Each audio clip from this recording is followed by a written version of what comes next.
Hey everybody, I'm Andrew Simic, And I'm Brigitte Kingsley. and this is our podcast, Rocktapussy. Today we're going to talk a little bit about why we decided to do what we do in terms of the torture that is the independent filmmaking. But no, really more about when we knew that we wanted to get into film. Yeah, I mean, a lot of people contact us and ask us how we got into it and, the advice we have for young filmmakers and all of that kind of stuff. So we figured we'd sort of talk about that today. So, Brigitte, when did you know that you wanted to be an actress? I think for me, I was always the kid that wanted the attention. I was lucky enough to be in a family where my sister was always happy to give me the stage, which was very sweet. She was the talent in the family. She was always the one doing the plays at school, and I'd watch her, and I thought she was the coolest thing in the world. And I was the kid in the corner going, watch me. And so it was always in me to perform. I always wanted it so badly. And then when I got to high school, my parents allowed me to go get an agent. I don't know if I told the story already where how I got my agent or not, but I'll recap that as, in a fast way. But my uncle was in the industry at some point in his life, and I gave him a call. I was like, Uncle Jim, I want to get an acting agent. What do I do? I have no experience. I was 13 or 14 years old at the time. And he's like, you just lie. So I did. I made up this fake resume, and I sent it to agents. And then when I went to see them, I talked about these fake plays that I did and these fake movies that I did. And they believed it. So I somehow got an agent. And that's how I really started. That was my acting debut was when I was 14, and then I just kind of jumped in. Remember my first audition, I had to do the Home Alone scream, so I had to basically walk in, and they're like, okay, slate your name and agency. Had no idea what that meant. They proceeded to tell me to say your name and agency, which I did. And then they're like, okay, so you've watched Home Alone. Can you do the Home Alone scream where you just kind of go, ah? And I did the very worst Home Alone scream that anybody on earth has ever done. So I think it went something like, ah! And then I walked out going, I don't know what I just did. And I was humiliated. And I thought that was the end of my career. But it wasn't. How did you get into it? Well, I think like the majority of Canadian kids, when I was a kid, I wanted to be a hockey player. My family wasn't really that well off, and I didn't get into hockey until late, so I didn't actually learn how to skate until later, but I really had that competitive drive. And I really wanted to, like I said, play hockey competitively, but when you start to not make the top tier teams, I was very self-aware even at a young age. And so I realized that just in terms of timing-wise, I just wasn't good enough to get to that level. But there was a part of me that always existed as a kid that just loved telling stories. And some people call them dolls. I call them action figures. I loved playing with action figures and come up with stories for the characters. And I mean, if you look back at, you always say that all my movies mix genres. It could be because I had different action figures. I had Batman, Superman, Alien, and I would come up with these stories that intermixed all these things, and maybe we're all just a result of our childhood, and that's why I just continue to do it. And the actors are now my action figures, and in that way. But I remember some great stories where, my storylines when playing with these toys were so complicated, and even back then I would try to come up with character motivations. I remember I was at my good friend Kevin's house, and we're playing with his G.I. Joes, and we had it was G.I. Joes and Star Wars. And we had this entire thing, and he had killed one of the characters was killed. And I turned to him like, you can't do that. He said, what do you mean you can't do that? I'm like, because this guy has this story, and he's going along this path, and you can't just come in and just erase it, and kill him, because then that doesn't make sense. And he just looked at me, and he's like, what the hell are you talking about? And so, looking back, I guess I always was that kind of that storyteller. In terms of the acting, I don't even know if you remember it, but or if I've ever told you the story, but I think everyone's parents kind of thinks their kid is the cutest kid in the world and that they're special, as a good parent should. We all know the truth, right? I've seen pictures. He's a cute Outsiders kid. know He's the special. truth, but parents think their kids are the best. And I think my parents thought that I was a cute kid. And somewhere there is tape of me, I think at 6 years old, auditioning for a toothpaste commercial. Really? I did not know that. And it was one of the most embarrassing, because I didn't know what I was there for. Yeah. My parents, in fact, I don't even know if I was 6. I could have been 4. I don't remember. But it was enough to traumatize me. That it's, that the moment is ingrained in my head. Yeah. And it was like one of these, like, you just hold the box and you smile and you say, "I love Colgate," or something like that, right? I was so bad. Like, I mean, bad. I mean, I knew I was bad. Like, however old, 4-year-old Andrew knew he was bad and doing it. And, they were like, "Well, thanks for coming out." Like, at the end, like, it was just a disaster. Yeah. And after that, it was like, oh, okay, well, I'm not going to do that. Yeah. I'm just going to live in my, my own world and tell stories. So when hockey started to not, go the way that I had anticipated hockey going, I kind of looked into, again, storytelling. And then you're in high school and I always consider myself an outsider, wanting to belong, but somehow just never belonging. And, the outsiders in high school at that time were not the jocks, the outsiders were the artists. And getting a group of like-minded, musicians and, filmmakers together. And, I met my good friends, Raph and Jimmy, and we just, started making movies and creating art. And creating art, really just making movies and, having fun with the camera and stuff. And then it got to the point where it became serious. I started to appreciate, I guess, the art involved in filmmaking and the challenge and just how great it was, the creative process. And I wanted to continue it. And I've always liked putting puzzles together, and perhaps maybe filmmaking is one of the biggest puzzles. And then I was just like, well, let's just go to school for it. So what were the steps in terms of becoming, let's say, I know school is one step for some people.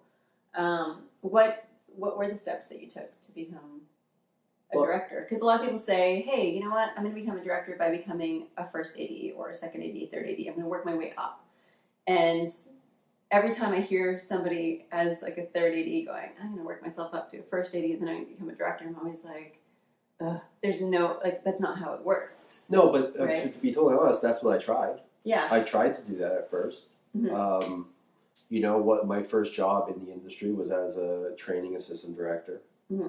And how'd you get the job? I mean, honestly, I was. Here's the underlying theme. I think if you want to be a filmmaker, make a film, and it doesn't matter if it's big or small. Make a film. Go have a goal and go out and you do it. And it may cost you money, and it may cost you. It's going to cost you something. Money, friends, whatever. It's going to cost you something. And we were making a film.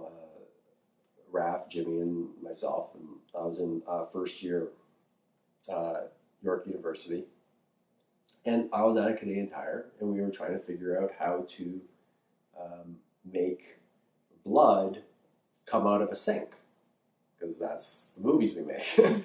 And we were talking about, well, we can't pump the blood, but what we can do is fill the sink, put a balloon in the sink, fill the sink with blood, shoot it from a low angle, inflate the balloon, which will cause the blood to pour out over the sink. We were just talking about this in the aisles of Canadian Tire like it's normal. And a movie producer overheard us and said, "You guys are into movies?" And I said, 100%. And he said, "Here's my card, give me a call, and we'll see if I can hook you up with a job." And for me, I was like, that's fantastic. I went in for the interview. He asked me what I wanted to do. I said I wanted to be as close to the camera as possible. I want to direct and I want to learn as much as possible. It ended up, I worked for about $2.50 an hour. It was a lump sum for the week. It was a weekly rate, but it came out to about $2.50 an hour. And it was my first experience where I realized an assistant director is not the route that I was going to be able to take to be a director. My job on that set, I'm not going to talk about what the set was, but what it came down to is one of the lead actors was getting handsy with the makeup girl. And everyone knew that this was happening. And here I am as a kid, and my job was literally to be a body in the room so that didn't happen. So that was my experience as a training assistant director, was that. It was not a good experience. I thought it was unfair to be put in that situation, and I've worked hard to not be on sets that have that way of thinking. But I wanted to direct, so what was I going to do? Well, these filmmakers had a rep hockey team. Well, I'm decent at hockey. And I basically said, look, if I can make friends with these guys, I can add to their team. I'm not bad. And they'll let me direct the movie because they're the producers. So I made friends with them and, scored a lot of goals for their team, and we did all right because they sucked. But at the end of the day, I could see that they only saw me as a training assistant director, a kid, pretty much straight out of university, still in university, who was an asset on the ice, but not a filmmaker. Which goes down, this is over the course of years that I'm working towards this goal of being a director.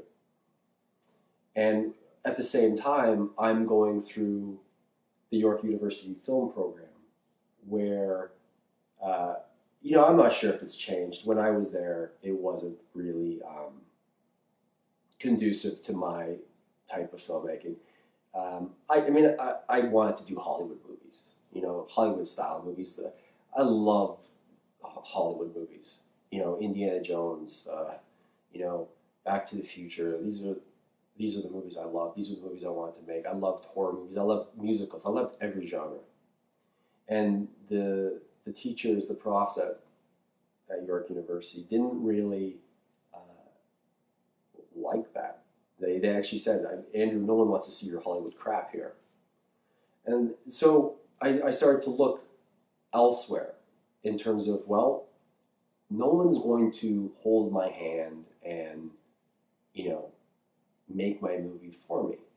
And then you start to really build up who you are as a filmmaker and say, okay, if I want to do what I want to do, I'm going to have to just go out and do it. And it didn't really all come together until Brigitte and I teamed up, and then together we had a similar goal where we wanted to make projects. Right. And we each took the steps. Yeah. But to be fair, you guys, I think the main point here for your journey was you did start making films. I met you on one of your films. So even though it wasn't working out at school where he got to direct his own stuff, and it wasn't working out with these guys that some producers are just going to see you and give you a job as a director, that doesn't work that way. But what Andrew did is he took certain opportunities. So you, Raph, and Jimmy decided to make a project for one of Raph's school projects. And you used the contacts that you had met through these other things. You put them all together and you created a short film, which is how we met. And then we continued on the journey to decide to do a feature film, and that's where our story. Yeah. Our so again, it's like if you look at it as a journey while you're going through it, the opportunities that I was acquiring in the bank, so to speak, were not the opportunities I was going for. Mm-hmm. Right? It was like, but they came into play later. Yeah, for sure. So it's really just as for filmmakers, if you want to make that film, have that goal. Yeah. And work every day towards that goal. Yeah, for sure. Yeah, and as for me, I mean, when I got out of university and realized how hard it was, I decided to, to learn the business side of it, and that's where our relationship again came in. And it comes down to finding like-minded people, because again, nobody can make a film by themselves. It's impossible. Yeah. You need a good team of people and that sort of thing. So, do you have any other advice on how, like, for young filmmakers? No, I mean, I think when I was growing up, I would say it was a little different because the higher end technology wasn't really available to me. Yeah. But now with the cameras as cheap as they are, yeah. and the high qualityness and the ability to get your product out there, I think we're really entering a different age of media acquisition, media yeah. distribution. So I think really, if you want to make movies, make your movie. The more voices that are out there, the better. People will tell you how to, tell the story you want to tell, but there's two ways of thinking of it, right? Is it an art where it's personal to you and you want to tell a message? Is it something that you just want to do for kicks and is fun? Do you want to make money off it? There's tons of questions you have to actually ask yourself, first and foremost. But if you want to make a movie, you can make a movie. Mm-hmm. I was reading something online that was like the 5 things to remember when you're doing your first indie film. And it was interesting. There were some really good points, but one of the points was there's no reason for bad quality nowadays because of everything that's available. Like when we started, again, it was 35 mil and you had to pay a ton of money and it was so expensive to get anything delivered and you didn't know if it was going to be in focus and blah, blah, blah. But nowadays, with the technology available, it's worth, if you're serious about it and you want to get into it, then you have access to a YouTube channel. You have access to making your own content and being seen by people. Make sure that you present some quality stuff. Take your time. Experiment with different things that you have access to and try to make something good right off the bat. Yeah. I think that's definitely a good one. And the other piece of advice that two more pieces of advice that I read that I was like, oh, that's really true, and we didn't adhere to it.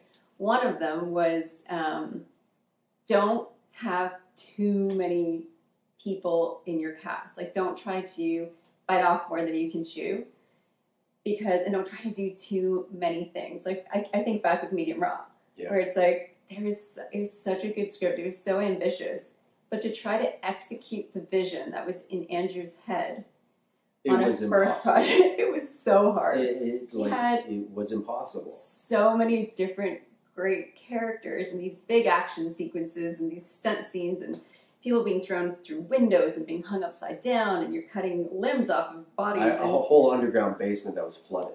Yeah. Well, yeah. Right? There was a flooding where I was in a cage that was submerged in water.